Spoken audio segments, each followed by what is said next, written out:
Hello, welcome to On an Island Vinyl, where we talk about vinyl records and music. Today, we're just gonna give a little bi-yearly haul, I guess, because truthfully, I've just been a little busy, with things, and new space, new set of eyes, new set of mind, right?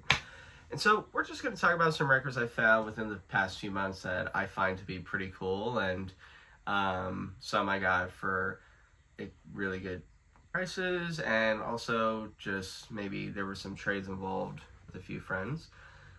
And so the first one I want to talk about is one that I actually got at a record fair, and it is Chico Freeman's Kings of Mali.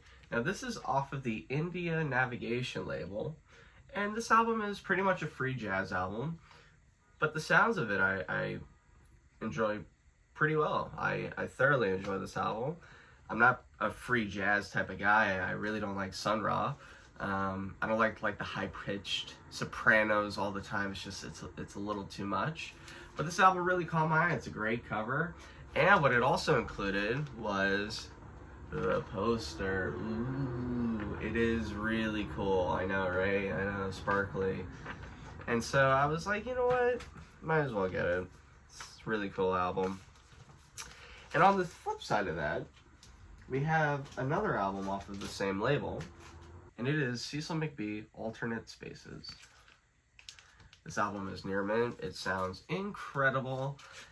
This album, for me personally, it's pretty free, but it's not unenjoyable. There are moments that are slow in it, but this album, you can just sit down and listen to it. This is not like a get up and cook type of jazz album. This is really free. This is very experimental. Not a lot of people are going to like it. I like it. It's pretty good. Now we have a set of labels that I got, and it is the Strata East label. Now I think there are approximately around like 70 or 80 titles. One of my friends actually is almost close to completing an entire first press set of it, which is actually crazy. And these are 3 albums that I kind of got into because of him. So the first one is Live at Slugs Volume 2. This is a first press.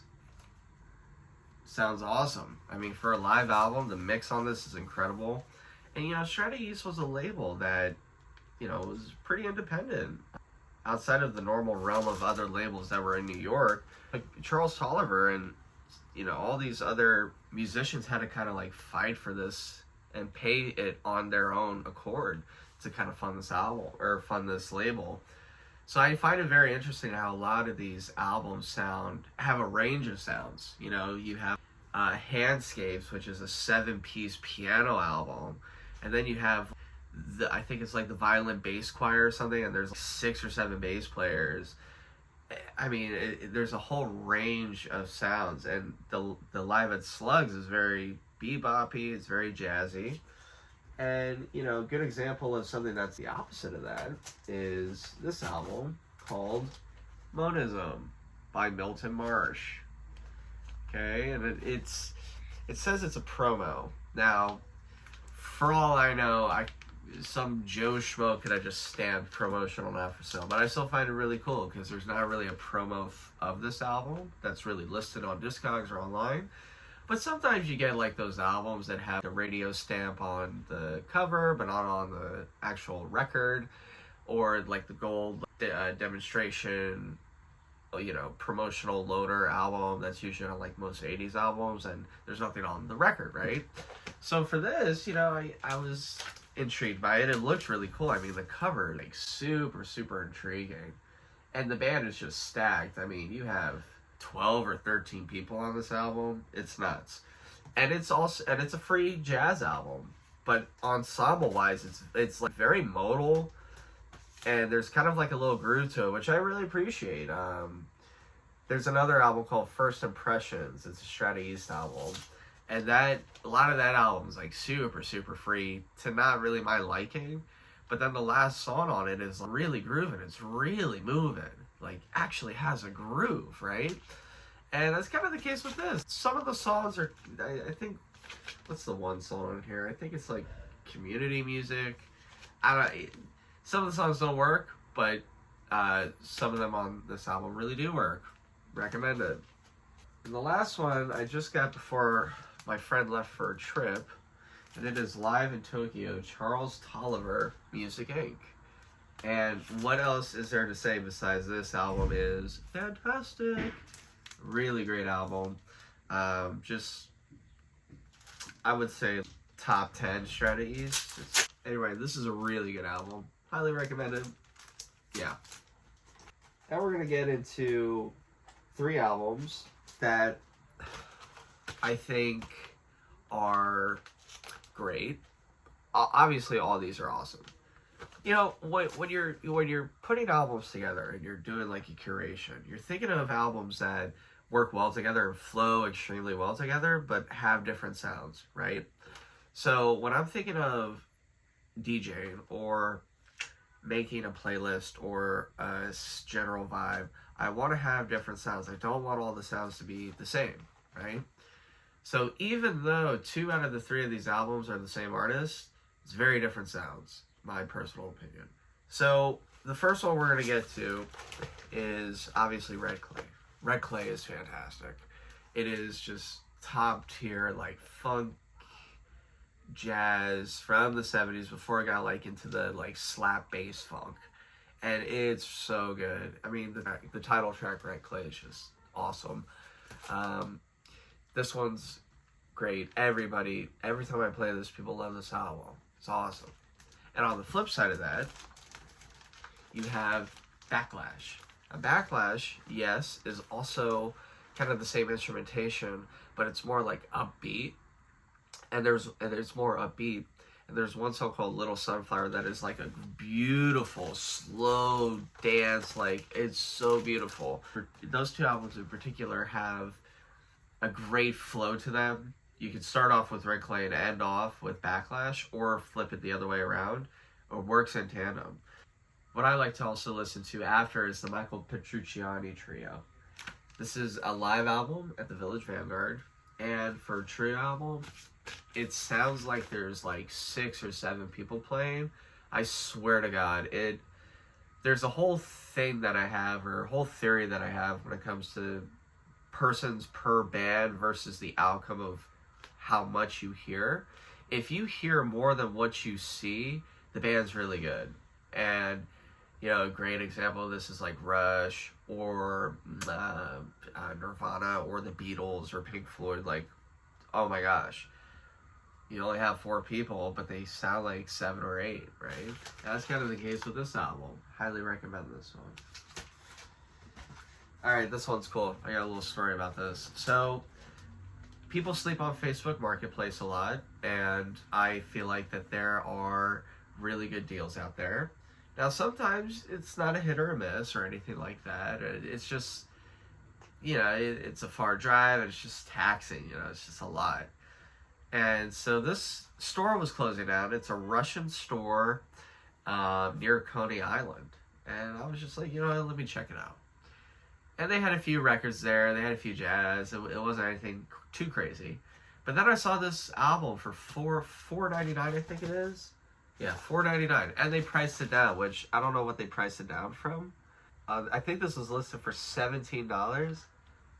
Yeah, $17.99. That's crazy. Wow. Yeah, so this was marked down from $17.99 to $4.99.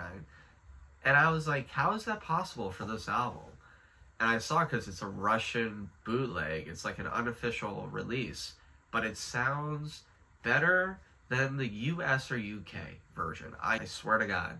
It is so good. And it is McCartney 1. You're like, whoa, throwing this classic rock in my face? Look at all this jazz. No. Trust me when I tell you. Don't ever sleep on the Beatles, okay? Beatles are the foundation to most of the music we listen to, okay? And quite frankly, a lot of the jazz that we listen to has to do with the Beatles, okay? I mean, Wes Montgomery made a whole freaking album based off of Beatles songs, okay? Dude, come on. But this album is awesome. It's McCartney 1. It's a classic. Everybody knows this album. And it's not super hard to get, right? The US or the UK. But when I was looking on Discogs, none have sold. Like 150 people want this thing. And I think only like 50 have it. Well, 51 because of me. But still, it's like cool. You know, you got the McCartney and Russian in the back, and it's great. Such a cool album. So yeah, $5 at a '90s Russian McCartney bootleg. That sounds great. Quiet vinyl and all that. So the next three are just, I guess I would say like heavy jazz hits off of different labels, nothing specific. First one, Black Rhythm Revolution, Idris Muhammad. Got this with the Chico Freeman at the record fair, and I've been dying to get this album forever. I actually was in a pawn shop like probably a year and a half ago, and they had a box of records for $5 each. This, the Power of Soul, Clifford Brown and Strains, like it was, they had so much, and I didn't get it because they were scratched, and I should have, because ideally, like, you still should get these no matter what the price is, under $50. Okay, if it's super duper scratch, like really beat up, just don't buy it for under $5, right? Like if it's like beat to death. But if it's like VG, dude, get it for like $40. You're solid. It's a pretty loud album, so you'll be fine. Great album, fantastic. This is a friend of a friend's copy. So what I mean by that is, my friend who currently lives in Japan, he got this from another friend who I am friends with. So it kind of got traveled along. It was passed from him to me. So it's like a 3 degree of separation type of record. This is Kino Duke. Kino Duke had an album off of Strata East, and then kind of had a falling out with them, and then went to Trident, made his own label. So the Trident label looks really cool. There's a blue label version, but this is, I guess, like the first press, I guess you could say. And you have Harold Mayburn, Frank Strozier, George Coleman. I mean, classic. This is kind of, it's not super free. It's a little out there, but it's still tight, man. George Coleman's awesome on this album. And yeah, all's great out. All right, last one of the three here. We have the Franklin Street Arterial.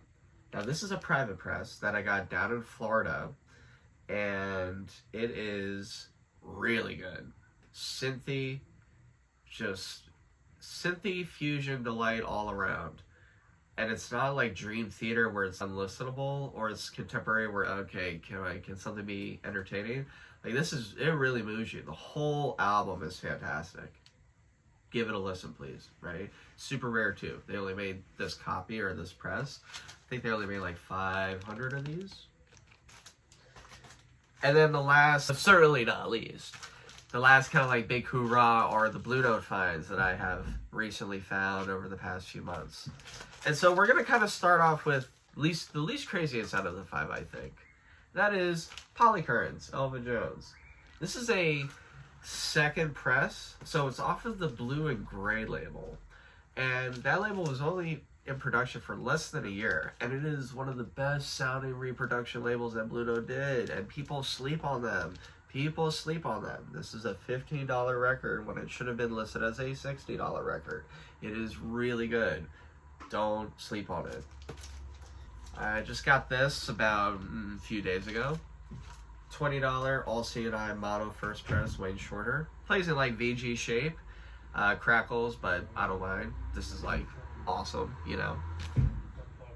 Now the last three I got at another fair for extremely cheap. I mean, I was shocked by the prices, okay? So the first two, all three of these are great, don't get me wrong. First two, oh my gosh, it was that price. But the third one, you're gonna be like, oh my god, it was that price? Okay, so the first one, Song for My Father, clearly has a ton of water damage. Plays like VG Plus in some areas, $10. Oh! Original mono. Rump Roller, OG stereo press, VG-ish. So Rump Roller, $10. I was like, oh my god, okay, great. Now the last one, get ready. It is a late second / early third press of something else. VG Plus condition, $40. Good luck finding it for under $150. I mean, seriously, this album is great. I think it sounds a little better than the first press, and we'll get into that discussion way later in another video. But this is it. Yeah, this is great. Awesome. So, But yeah, I just wanted to show you some albums that I acquired over the past few months. There's going to be more videos down the line. But for now, this has been On an Island Vinyl. Please like and subscribe, and peace.